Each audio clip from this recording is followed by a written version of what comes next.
Hey everybody, how are ya? Great to see all of you. Happy summer. Love you guys so much. If you're new or visiting, my name is John Mark. I'm one of the leaders here. I'm the pastor for teaching and vision. Before we get into the teaching, first, one pastoral word. So, like a lot of you, over the last few weeks, I've just been reeling from the emotional weight, like a lead kind of weight on my soul, of all the racial tension in our country and in our state. And I didn't say anything about it last weekend just because it was my first day back after a 4-week summer break, and I was offline for most of that, so I was still playing catch up on the news, and like a lot of you, trying to process what the heck is going on in our country right now. And honestly, I'm really scared to say anything as a white guy. I just feel like, shut up, listen, and so on and so forth. But I have some kind of responsibility as one of your leaders. So I just wanted to say a word. One, on behalf of our community as a whole, and in dialogue with a whole bunch of you over the last week through email and conversations at church and over coffee, and I know there's a lot of passion in the room right now, and I love that, and I love the heart for justice in our community. And I just want to say that we recognize the obvious and axiomatic reality that systemic racism is a huge problem in our country and in our state. That right now we are reaping the consequences of hundreds of years of sin in the form of racial bias. America is a nation built on genocide, rape, pillage, plunder, slavery, and injustice.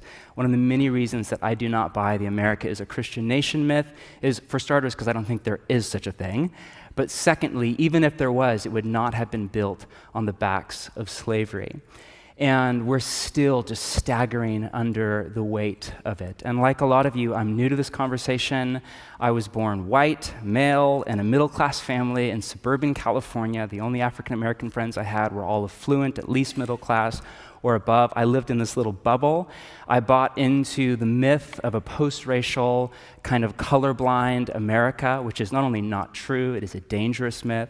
Moved to Portland, the whitest large city in America, that if you saw the Atlantic article from a few days ago, that's not an accident, that's not haphazard, that's not random. That is intentional social engineering by systemic racism on the part of our city, our government, our mayor, the people that have gone before us, and even some of those in power today. So I move here, I'm in a white city. I think of myself as not racist. My wife is second-generation Mexican. My daughter is Ugandan.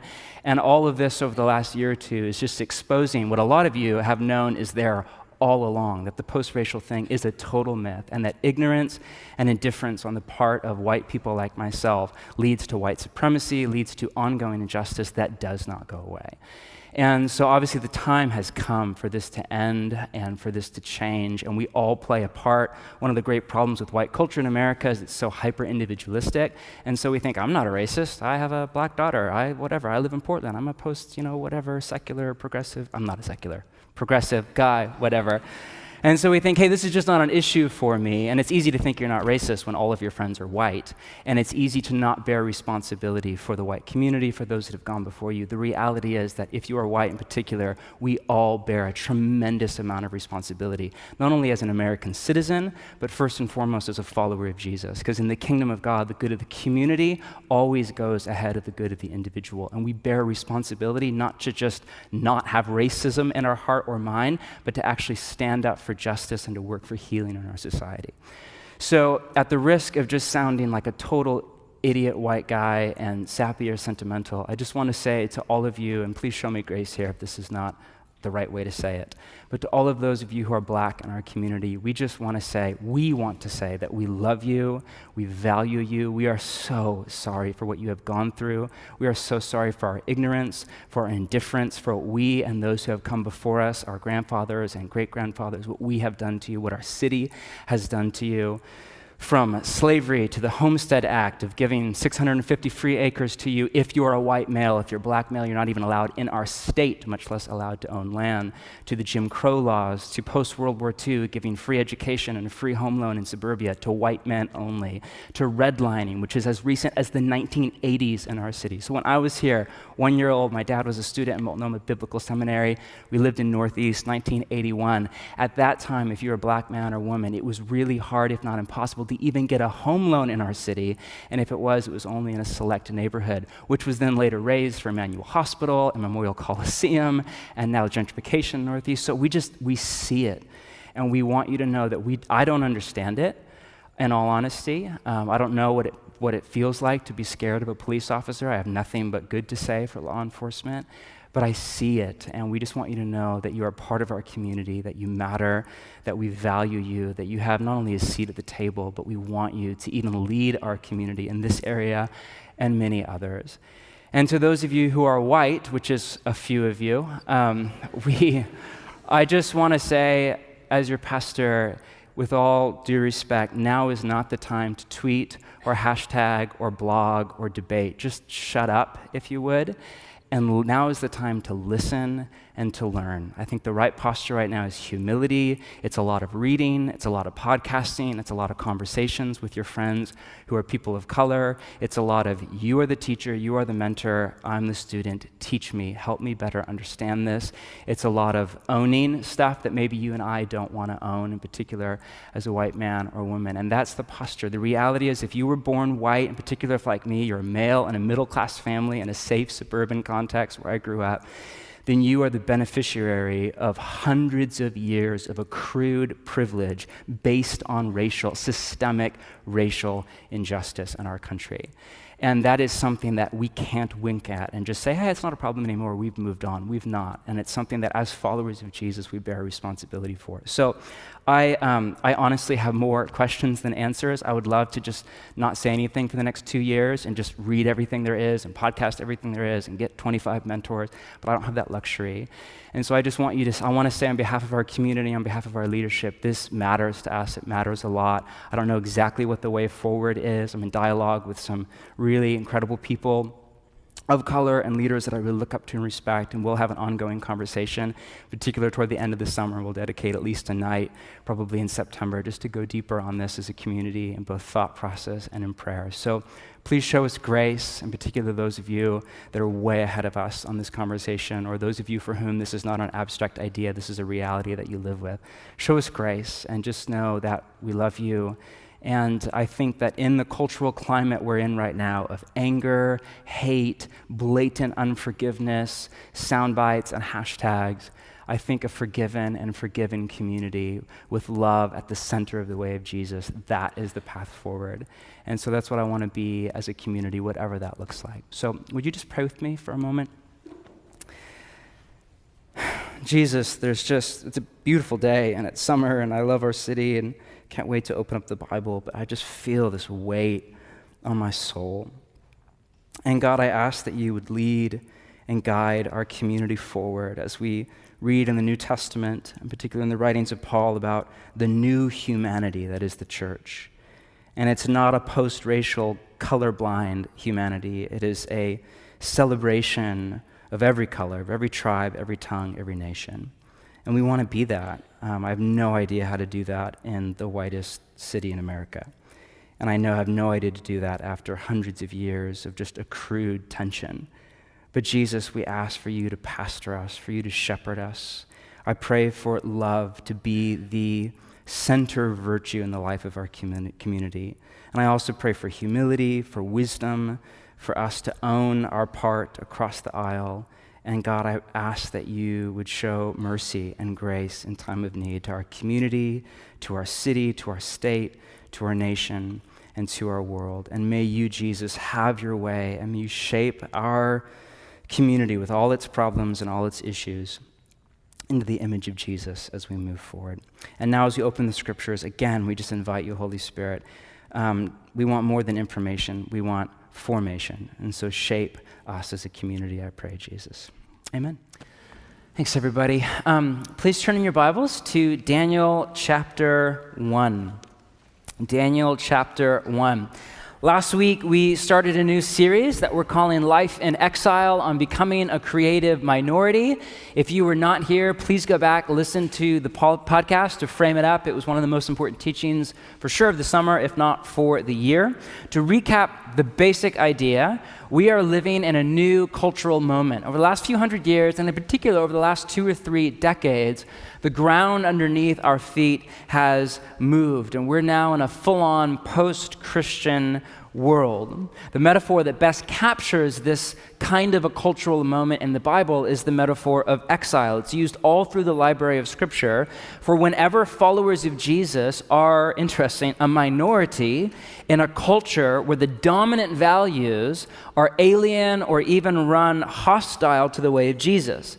And last week we said there are 2 postures that we really want to avoid in exile. The first is the posture of separatism, the kind of subculture where Christian is an adjective. You have your Christian church and your Christian school and your Christian coffee shop with really bad coffee and your Christian music and your Christian bookstore and your Christian friends and your Christian community and your Christian book club and your Christian dentist and your Christian auto mechanic and your Christian pedicurist or whatever, like everything, right? We want to avoid that. But then on the flip side, and this we laugh at that because the far greater danger in a city like Portland, it's not that at all, it's syncretism, where we assimilate into the host culture and we're just swallowed up by our city. That's the temptation 9 out of 10 times here. And so last week we said there's a better way forward, and it's this idea of a creative minority. And if you want to know more, listen to last week, and then we'll keep kind of on the dialogue in the coming weeks and over the summer. Here's one definition of a creative minority in the form of a church. A community of followers of Jesus seeking to rediscover the teachings of Jesus and the practices of the early church and apply them to the soil of a post-Christian world. And I would argue there is no closer parallel to our cultural moment in the Old Testament than that of Israel in the exile. So as a community, we've been reading through the Bible all year long. This coming week, I think tomorrow we start Esther, and then after that we actually get into Daniel.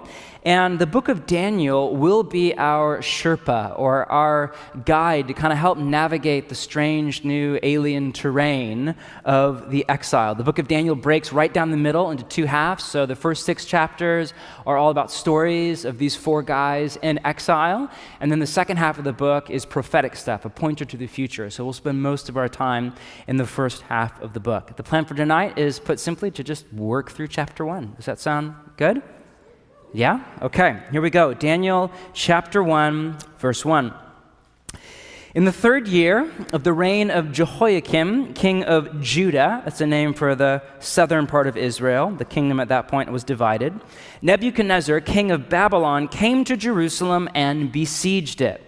Now, Judah was located right at the nexus between 3 empires, Egypt to the south, Assyria to the north, and then Babylon to the east. And the 6th century BC was a time of enormous upheaval all over the ancient Near East. All 3 empires were at war. First, Assyria fell. I think we have a map up here. First, Assyria fell to Babylon, and then next up, if you're up there in the north, Babylon wanted to invade Egypt, but to do that, it had to go straight through Jerusalem and all of Judah. And so, tragically, in 2, the Lord delivered Jehoiakim, king of Judah, into his hand, along with some of the articles from the temple of God. These he carried off to the temple of his God in Babylonia and put in the treasure house of his God.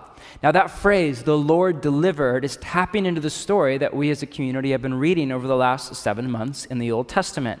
Put simply, God called Israel to be his covenant people, a light to the world, but Israel turned to idolatry, the worship of other gods, and to its twin sister, injustice, time and time again. And after literally hundreds of years of God warning Israel, listen, stop, pay attention, come back to me, turn away from injustice and idolatry, or you will go into exile. After hundreds of years of warning after warning, prophet after prophet, finally God says, okay, enough is enough. No more of this rampant, rife injustice. Enough is enough. And he takes away his hand of protection. And within just a few years, Israel is dragged away to exile in Babylon. Now, before we move on, in particular, if you're new to the Bible, I just need to lay out a picture for you of Babylon, the context for the story that we're about to get into.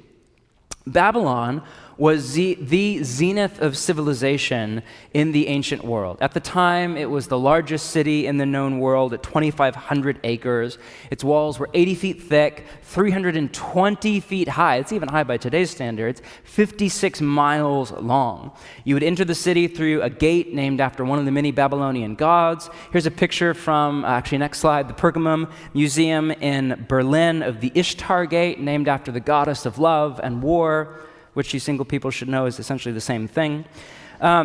Notice how it's decorated with blue and gold tile, and there's artwork over the top. That was a sign of the opulent wealth of Babylon, as well as the city's artistic and architectural brilliance. But that wasn't even the most stunning part of the city. It was this ziggurat, a tower-shaped temple called Etemenki, an Akkadian word meaning house of the foundations of heaven and earth. Does that sound familiar? Think Tower of Babel in the back of your mind. It was hundreds of feet high, the closest thing to a skyscraper in the ancient world. Overall, the Greek historian Herodotus said Babylon far surpassed any other city in the known world. Now, I tell you this because all through the Bible, Babylon isn't just a city, it's an archetype. So starting in Genesis chapter 11, which tells the origin story of Babylon with the Tower of Babel, there's that iconic line, "Let us build ourselves a city with a tower that reaches to the heavens." You know that line? That's the driving ambition of Babylon, to build a society apart from God. And this motif of Babylon, of society not only apart from God, but in open rebellion against God, runs all the way through the library of Scripture, all the way up to the last book, if you've ever read it, Revelation, where there are 3 entire chapters devoted to Babylon. And Babylon there isn't a nation state anymore, it's a global economy based on trade, commerce, globalization, and the injustice and slavery that comes with it, the opulent wealth and hedonism and luxury of the rich. Does any of this sound familiar? Yeah, who in the world that we call home, who is Babylon? You are. I am. We are. The United States of America is the engine driving the global economy forward. So it's a city, but it's more than that. It's an archetype. And Israel in the story is dragged away to, of all places, Babylon. Then there's that fascinating line about the articles from the temple of God carried off to the temple of his God in Babylonia. That was common practice in the ancient Near East. If you defeated a nation, it was thought that you defeated the nation's God. And so then you dragged articles from the temple or shrine or whatever, in this case the temple in Jerusalem, into your God's temple, and as a way of saying, my God beat up your God. So the idea here is not just that Israel was defeated by Babylon, but that Israel's God, Yahweh, was defeated by Babylon. Can you imagine how gut-wrenching that would have been if you're a young man like Daniel? Now, let's keep reading. Then the king ordered Ashpenaz, chief of his court officials, to bring him into the king's service some of the Israelites from the royal family and the nobility. And then, sisters, here's your life verse right here. Young men without any physical defect, handsome, showing aptitude for every kind of learning, well-informed, quick to understand, qualified to serve in the king's palace. Just make that like your little Instagram, looking for, okay, Cupid, I'm just all about the Bible, whatever, you know?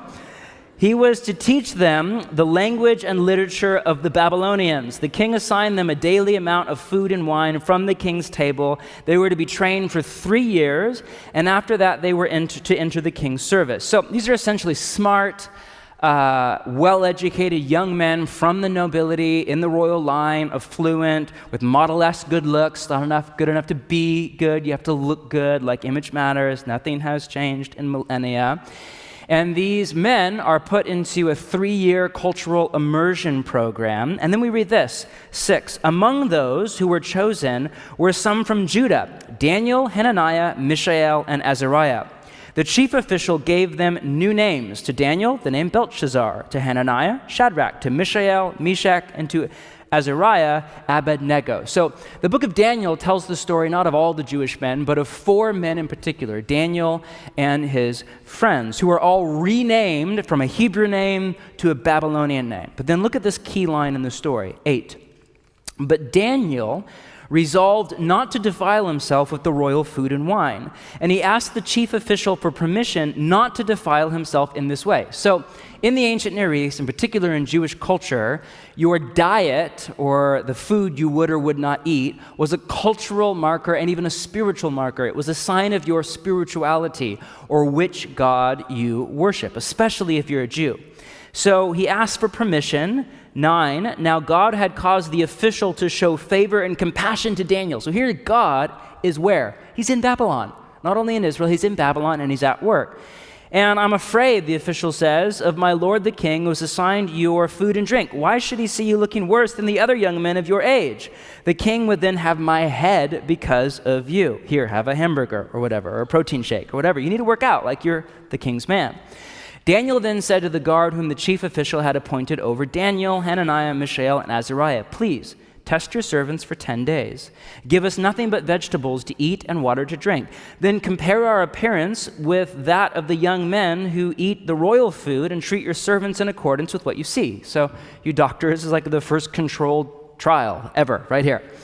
So he agreed to this. He's like, all right, that's a good idea, and tested them for 10 days. At the end of the 10 days, they looked healthier and better nourished than all of the young men who ate the royal food. And all the vegans said, yeah, exactly. So the guard took away their choice food and the wine they were to drink and gave them vegetables instead. So what exactly is going on here? Well, first off, I hate to break it to you, but this is not like a God-inspired weight loss plan, all right? This is not like put on some weight on vacation, Daniel 1, it's like from the Holy Spirit. Like, no. Although I'm sure if you eat nothing but vegetables and you don't drink any alcohol for 10 days, you will hopefully lose a little bit of weight. That's great. It's not exactly the point of the story here. So what exactly is going on? There's a lot of debate and controversy around what exactly it is. The most likely theory is that the meat from the king's table wasn't kosher, and so to eat it was to break the food laws from the Torah. There are other ideas as well with idol sacrifice and all sorts of stuff, but that's the most likely. And Daniel draws a line in the sand. He says, no, I'm sorry, but no, I'm a Hebrew. I worship Yahweh, that's against the Torah. No, but it actually works out. Look at 17. To these 4 young men, God gave knowledge and understanding of all kinds of literature and learning, and Daniel could understand visions and dreams of all kinds. So it's not that just that Daniel is smart and hardworking, it's that God gave knowledge, like from the Holy Spirit, there in that moment, to his education, to his career, into what? Into the language and the literature of who? Of the Babylonians. Get that. God gave knowledge into pagan, pseudo-spiritual culture. This is absolutely fascinating. And at the end of the time set by the king to bring them into his service, the chief official presented them to Nebuchadnezzar. The king talked with them. He found none equal to Daniel, Hananiah, Mishael, and Azariah, so they entered the king's service. In every manner of wisdom and understanding about which the king questioned them, he found them, we'll talk about this next week, 10 times better than all the magicians and enchanters in his whole kingdom. So they essentially graduate, summa cum laude with a PhD in Babylonian, and do really, really well. And then you have the closing line, and Daniel remained there until the first year of King Cyrus. So that's a fast forward, just to clarify, from chapter 1, verse 1, the 3rd year of the reign of Jehoiakim, to that last line, the first year of King Cyrus, that spans well over 6 decades. So that's the writer of Daniel's way of saying that that's the beginning, literally the first date, to the end, the last date of the exile. It's the writer's way of saying that Daniel is the prophet and paragon for how to live, how to not only survive, but thrive in exile. Now, let's take a step back and start to transition into what all of this means for you and for me. There are 2 sides to becoming a creative minority. On the negative side, a creative minority has to fight off syncretism, as we said. So it has to figure out, you and I have to figure out, how to not get influenced by the culture. But that's not enough to be a creative minority. That's just a subculture. On the positive side, it has to figure out how to fight off separatism, so we have to figure out how to actually influence the culture. It's not just passive, it's active. So here's the plan. This week I want to talk about Babylon's strategy to influence Daniel, which means we'll talk about compromise. And then next week we'll talk about Daniel's strategy to influence Babylon. So we'll talk about calling, in particular about work. Is that all right? For tonight, I just want you to see Babylon's strategy to influence Daniel and his friends, because it's the exact same one, at least I would argue, used by Portland to influence you and me. So 4 steps. If you're taking notes, write this down. If not, just feel awkward or at least a little bit guilty. First off is isolation. In verse 4, Daniel is isolated. He's separated from his parents, his family, his home, the temple in Jerusalem, or kind of the ancient equivalent of church. Remember, we think he's a teenager, 13, 14, 15 years old. And no offense to those of you who are in that age bracket at all, but he's young, he's impressionable, he's easy to seduce. And there is a social glue that a lot of people underestimate. It's why so many 18-year-old kids go off to U of O or whatever freshman year and just do stupid stuff. It's why so many people get into trouble on a business trip, like an affair or a strip club or something. What the heck? Like what happens in Vegas stays in Vegas. There's that kind of inhibition when you're unglued from your community. So the first step is to get Daniel away from his community of faith. But it was a failure because Daniel stayed true to his community of faith. He was right there, shoulder to shoulder with Azariah, Hananiah, and the guys. And like Daniel, we have to stick together. That's one of the many reasons that missional community here at Bridgetown, it's not like an option on the side if you're in the mood or have time for it. It is the spine. It is the backbone of what our church is all about. Because if we are going to make it in a city like Portland, that I love, but oh my gosh, the overwhelming pressure. If we're going to make it here, then we have to do life together as, not as an event on a Sunday night, but as a community all week long. So first is isolation. Second is enculturation. They are enculturated in verse 5. First, he's educated, as I said, in the language and literature of the Babylonians. That's way more than learning Akkadian. This is a kind of social engineering. It's designed not just to educate Daniel on Babylon, but to make Daniel Babylonian. But that's not even the worst part. That's school or whatever. Then the best of Babylonian culture, food and wine from the king's table, more than likely with female companionship, as was the custom in the ancient world, was spread out in front of the boys. Hey, here you go. And Daniel's a refugee. The odds are he's not had a decent meal in who knows how long. Notice they appeal to Daniel's appetites and ambitions. Here, just give in to your desire, your craving. Be true to yourself. It's okay. You deserve it. It's how things are done here. You're not back home anymore. They hold out a vision of the good life that is so tantalizing. But in the face of enculturation, Daniel lived out of an alternative story, what we call the Bible, what he would have called the Torah or the Law and the Prophets. As we read through Daniel, you'll discover that he was regularly reading the Bible of his day. It's one of the many reasons that we are reading through the Bible as a community this year, even though it's a pain in the neck, is because we are living out of an alternative story. It's a way to saturate our mind and our imagination, not in the narrative of Portland or the Western secular West or whatever, but in the narrative of Jesus and the writers of the Bible. So, isolation, then enculturation, then third is integration. Daniel and his friends are integrated into society. So they don't get the luxury of living, or hiding away in an urban ghetto or in a hippie homeschool co-op in Eastern Oregon, or even in the privacy of suburbia. They are right in the thick of Babylon, under the king's roof, in the king's university. But in the face of integration, they lived out an alternative way of life. Daniel built his entire life around practices, alternative practices, like fixed hour prayer. We'll discover this in chapter 6. He would pray 3 times a day, morning, noon, and night. Like fasting, that was a regular part of his life. all sorts of things, what we today call the spiritual disciplines. I would argue, and please hear me, that one of the most important things to do in exile, in a cultural moment like the one we live in right now, is to lean into the spiritual disciplines, or what I prefer to call the practices or the habits of Jesus. Things like scripture reading, prayer, fasting, a weekly meal with your community, church here on Sunday night, the teaching of the scriptures. All of this, every single discipline, every single practice, every single habit is an act of rebellion against the empire. It is counter-formation against the formation machine of Babylon, or in our case, Portland. So, isolation, enculturation, integration, and then finally, identification. In verse 6, they are identified or renamed. Now, it's a little bit tricky for you and I to wrap our head around, but in the ancient world, your name was way more than a label to, pick up your drink at the end of the bar or sign up for a spin class. Your name was your identity. It was more than that. It was your destiny. It was prophetic. It was a one-word moniker for the truest thing about you.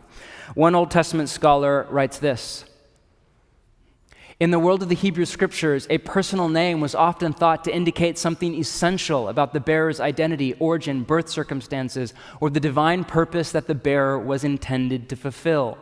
Another writes this: names are revelatory of the nature of a person. Now, all four boys are renamed, get this, after the Babylonian pantheon. So Daniel in Hebrew means Yahweh is my judge. He's renamed Belshazzar, which means treasurer of Bel. That's another name for Marduk, the king of the Babylonian pantheon. Hananiah means Yahweh shows grace. He's renamed Shadrach under the command of Aku, the moon god. Mishael, this dude really gets the shaft. His name in Hebrew means who is like Yahweh. It's changed. He's renamed to who is like Aku, the moon god. Azariah means Yahweh is my helper. He's renamed Abednego, servant of Nu, yet another god. You see what's going on here? This is not like, hey, your name is hard to pronounce. This is a deeply oppressive mood to replace their God-given Hebrew identity with a pagan Babylonian identity. But thankfully, it was a failure because once again, Daniel's identity was rooted in God. He was renamed, yes, but you notice two fascinating things in the story. One, you notice that Daniel never calls himself Belshazzar, never calls himself by his Babylonian name. He always calls himself Daniel. And then two, this is so funny and nerdy and awesome. So the writer of Daniel, we don't know who it is. A lot of people assume it was Daniel himself. The writer of Daniel constantly misspells all the Babylonian names. And so at first, scholars thought it was like a textual problem, like a transmission problem, like a scribe screwed up 1,000 years or whatever ago. And now we have all these manuscripts, and it's like, no, that was right. It's on purpose. It's intentional. It's like the writer, Daniel, or whoever, is like, yeah, I don't even know how to spell that name. I don't really even care. Who cares, That's not my real, it's so punk rock, it's rad. That's not my real, true identity. So, isolation and enculturation and integration and identification. Now, if I'm reading, that's what Babylon does, that's what Portland does, all right? If I'm reading this story for the first time, which I'm guessing a lot of you, new to Jesus, the Bible, whatever, we're so happy you're here, you're like, wow, never read this before. If I'm reading this, I get to about verse 7, and I'm thinking, man, these boys don't stand a chance. But then you read verse 8, and that haunting line, Daniel resolved. Make sure, star that, underline that, circle that, tweet that, whatever. Memorize it. Daniel tattoo it, like whatever. Don't actually, please. It's like, been there, done that. But Daniel resolved not to defile himself with the royal food and wine. Somehow this teenage boy found the courage to stare down Babylon eye to eye. No compromise at all. That, by the way, I would argue, is what this story is all about, the temptation to compromise. There are all sorts of dangers in exile, but this, I would argue, is at the top of the list of the dangers that we face in a cultural moment like 2016 in the West, in a city like the one that we love and live in and call home.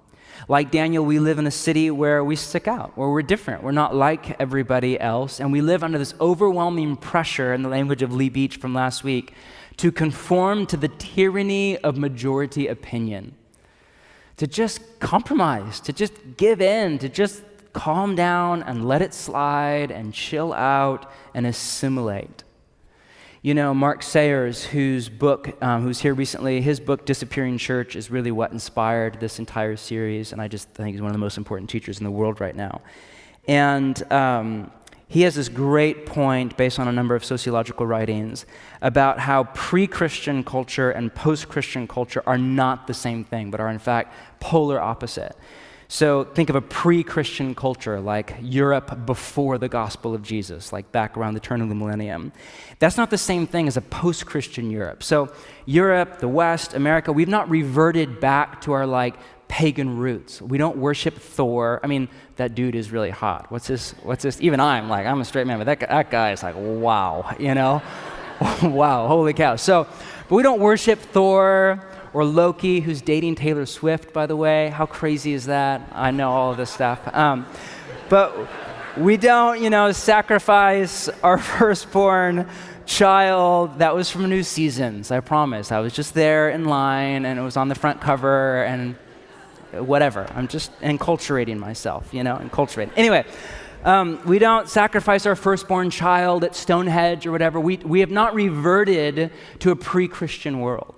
The post-Christian world is more like a progressive, mainstream, secular version. It's like Christianity without Christ and kind of an altered morality or ethic. It's like the kingdom without the king. Now, Sayers makes a great point that if you are from a Christian or a Christianized culture, say America 50 years ago, 100 years ago, or England 200 years ago, and you take a missionary posture as a follower of Jesus, if you go to a pre-Christian culture, say an indigenous tribe in the South Pacific or Africa 100 years ago or whatever, the danger, the temptation that you have to watch out for is that you colonize the culture. If you've ever been to Africa, for Uganda, where my daughter is from, it's just gut-wrenching to walk into a church and everybody is wearing suits and ties and singing hymns from a dead white guy from London 150 years ago.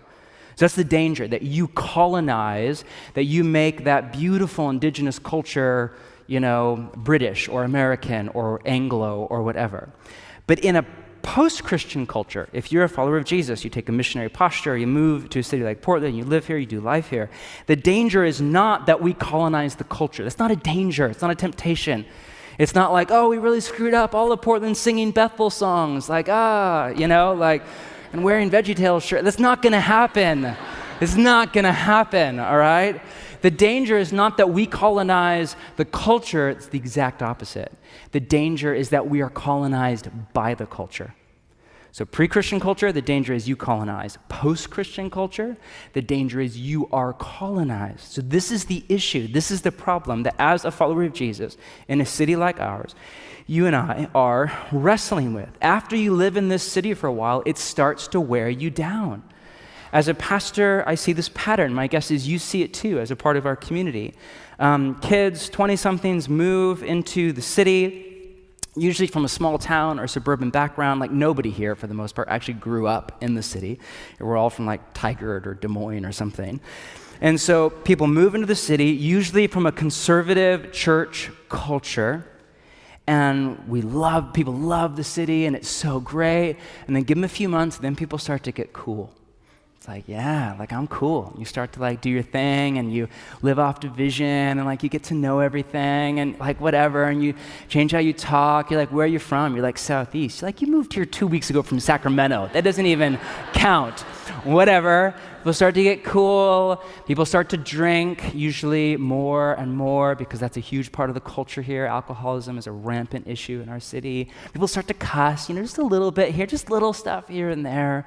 Usually people start to maybe slide a little bit theologically toward a liberal vision. I don't mean that at a political level. I mean that at a theological level. Usually morally after that, people start to just kind of chill out a little bit. Usually it's with sexuality, a boyfriend or a girlfriend, or maybe it's money or consumerism. People start to drift from the church. It's like you're there every week, and then it's like 3 out of 4, then it's every other, then it's once a month, then it's like mimosas, anybody, this weekend or whatever?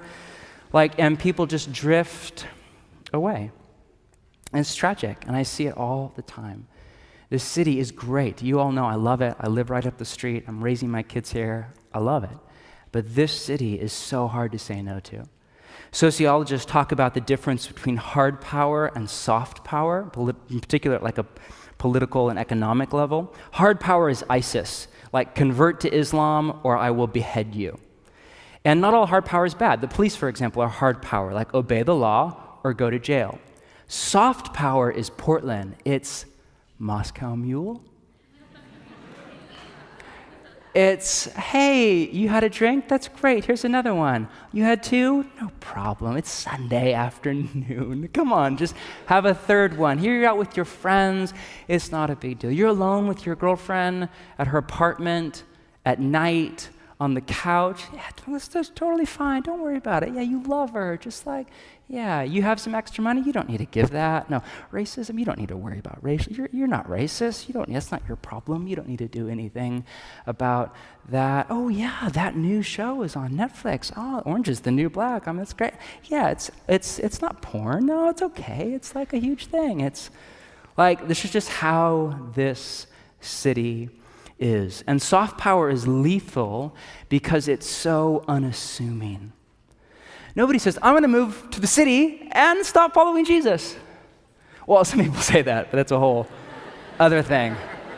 No, it's not like that. It's just one little compromise at a time. And people start to grow numb and then apathetic and then eventually just stop following Jesus. It happens all the time. How? One little compromise at a time. Small, incremental decisions that have a massive effect on our long-term life. The thing is, you guys, sin, it numbs us. It's like this weird antiseptic to the soul. And little sins are the worst because we don't realize the cumulative effect that little sins have on us over time. To pause right here, I just want to ask, or create space for you to ask the Holy Spirit, is there something that right now just pops into your heart or into your mind that you're thinking about, that you're feeling, that just starts to rise to the surface in your life? Like, man, maybe that is, I'm not sure, but maybe that's an area of compromise. Maybe it is alcohol, like the alcoholism. And you know me, I love a glass of red wine, but the alcoholism in our city is insane. Maybe it's your sexuality. Maybe it's a justice issue. Maybe it's a money and consumerism issue. Maybe it's a gossip issue. Maybe it's an integrity issue. Just, lie a little here, cut a corner, leave that detail out of the report. Maybe it's a theological disloyalty to Christ. You know what the New Testament clearly teaches, what Jesus clearly teaches, but you just really don't like it. And so you found a way to kind of explain it away and make it fit your late modern, Western, progressive view of the world. I have no idea. My point here isn't to make you feel guilty. But does anything come to mind?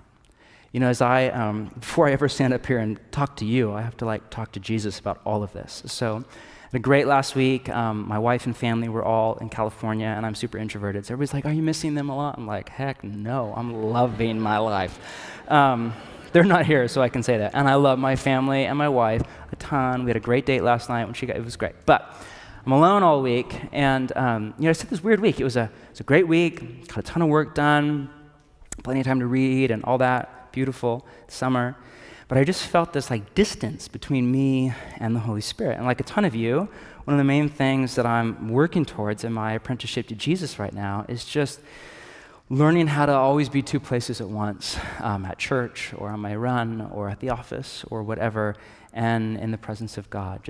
I love that language of the practice of the presence of God. And so I'm just practicing how to be with Jesus all day long. And so I felt this distance between me and Jesus through the week. And as I was gearing up for the weekend, I just started to ask, all right, what are the areas of compromise in my life? And I realized this distance was created by this show I'm watching on Netflix right now. And it's not the XXX version of Game of Thrones or whatever, okay? But it was over the line. It was something I just, as a man and as a follower of Jesus, I have no business watching that. But my wife was gone, family was gone, I get home, I got plenty of time. I'll watch something on TV. I don't normally watch a lot of TV. Everybody says that. I actually don't, I promise. And I realized, man, this was an area of compromise in my life. This is something that a few years ago, I never would have watched this. But I got sucked in. I'm like, oh, I know I shouldn't. But the season finale, and what's going to happen? And it's so good. And I just got sucked in, you know? And I realized it had created this distance between me and the Holy Spirit. And nothing is worth the loss of the practice of the presence of God. And so my point here isn't to guilt you or to shame you or myself at all. It's just an invitation for you and for me to repent, to turn around, to come back, to call out, yeah, this is an area of compromise in my life. This is an area where I've been seduced by Babylon, by Portland. Just because everybody is doing it, just because everybody at Bridgetown is doing it, does not mean it is a part of the way of Jesus. And just to call that out, to own it, and to repent of it. And remember that to repent doesn't mean that you feel all sad and miserable and I'm horrible and beat myself and like fast for 8 years. Like, it's not what it means. But it does mean to change. So in closing, I just want to chat for a minute or two about this question. How do we actually change to be more like Jesus? Or in this case, how do we not change to, no compromise? How do we not change to become more like our city? We'll talk about this a ton in the fall. We have this series that we're gearing up for that I'm like more excited about than anything. I think, not to overpromise, but I just did that. But really excited about. So we'll talk more about this at length. But recently I was introduced to a paradigm from the spiritual information literature that, at least for me, was incredibly helpful about how we change, or in this case, don't change. This is hopefully, disclaimer, the first and last time I will ever use an acronym in a teaching. But here we go. I used 4 I's and now an acronym. It's like 1985 all over. So it's VIM. V is for vision, I is for intention, and M is for means. Let me unpack this. The basic idea is that, listen, if you want to change, or on the flip side, if you want to not change or no compromise, the first thing that you and I need is a vision of life as it could be, as it should be, of life as Jesus intended, what Jesus has in mind. We live in a world with all sorts of competing visions of the good life. At the political level, at a moral level, all over the place, the urban versus suburban, all sorts of competing visions of the good life. And that is why we need to saturate our hearts and our minds in the 4 Gospels of Jesus, especially in the teachings of Jesus, and in the writings of the New Testament, and in coming to church on a weekly basis, to get that vision, to fill up our mind and our imagination with this vision of, that's what it means to be human. That's life as God intended. Sexuality as God intended. Marriage as God intended. Singleness as God intended. Money as God intended. Racial justice as God intended. Power as God intended. So on and so. Emotional health as you get a vision of life as God intended. Then we need intention. At some point, you and I have to decide in our heart at a core soul level, at your will, this kind of backbone of your person, that you want to either change, to start doing something, or not change and not start doing something. So what you see in Daniel, in that great line in verse 8, Daniel resolved not to defile himself with the royal food and wine. Like Daniel, we have to decide in advance, ahead of time, how we are going to live. And we need an inward resolution of heart and mind that comes long before the moment of temptation. We need to make a decision before God and our community. This is how I'm going to live. This is how I'm not going to live. But here's the thing. A lot of the time we just stop right there. Vision, we're inspired, yep, and intention, but that's not enough. If all you have is vision and intention, the odds are you will fall off the bandwagon. How often do you listen to a teaching at church, or you read a book or a podcast that you download, or you're in a conversation with a friend and you're all inspired to read your Bible more, or diet, or whatever your example is. You're so inspired and you go out, you're like, yes, here we go. And then 3 days later, you're right back where you started. To make it all the way to change, you need the M. You need means. Concrete, calculated steps in the right directions to change. So, to run it through that filter, Let's say you have an addiction of some kind, alcohol or pornography, or let's take like the elephant in the room. You have an addiction to social media. Just a few of you, just like 900 of you, just a few. So let's say you have this addiction and you realize, man, I'm just not fully present with God, and I want that. I want to live in relationship with the Holy Spirit from the moment I wake up in the morning till the moment I go to sleep, far more aware and alive. I want to be fully present with my family, with my friends, with my community, at my job or school or whatever. And so, like, you have this thing, and you realize it's hurting you. How do you change? All right, so for me, this is just out of my own story. So first, I needed a vision of like a better way to live. So I remember I read this blog post a few years ago on the distraction-free iPhone. It was so good. I'm like, oh my gosh, that's it. Let's do that. And I changed a bunch of stuff, and then I read all the minimalism stuff, and it was like love at first sight. I was so into it. And then I read this book, Deep Work, that I just reread over my break. And like I started to get a vision of what a life where I'm not marked by addiction to my phone and social media and email and wired in all the time, where I'm fully present and I'm awake and I'm alive to God, to my wife, to my 3 beautiful little kids, to my job where I'm focused and I'm hard at work as a craftsman in my thing, what God's made me to do. So first I had this vision.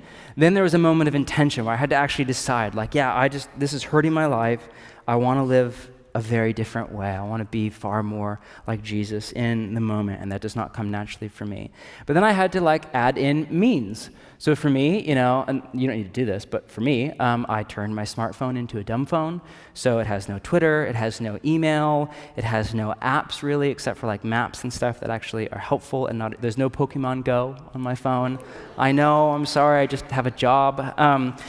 And there's no alerts of any kind, not even like a text message alert. There's no phone, like you call me or text me and it's like maybe 3 hours later I see it or something. I just want an iPhone still. So turn my smartphone into a dumb phone. I scheduled Twitter into like my weekly work schedule. It had to be on work hours, and it was like set times during the week. I turn my phone off every night now at 8:30, and I don't turn it back on until 9:30 the next morning after 2 hours of deep work where I'm focused, usually working on my teaching early in the morning.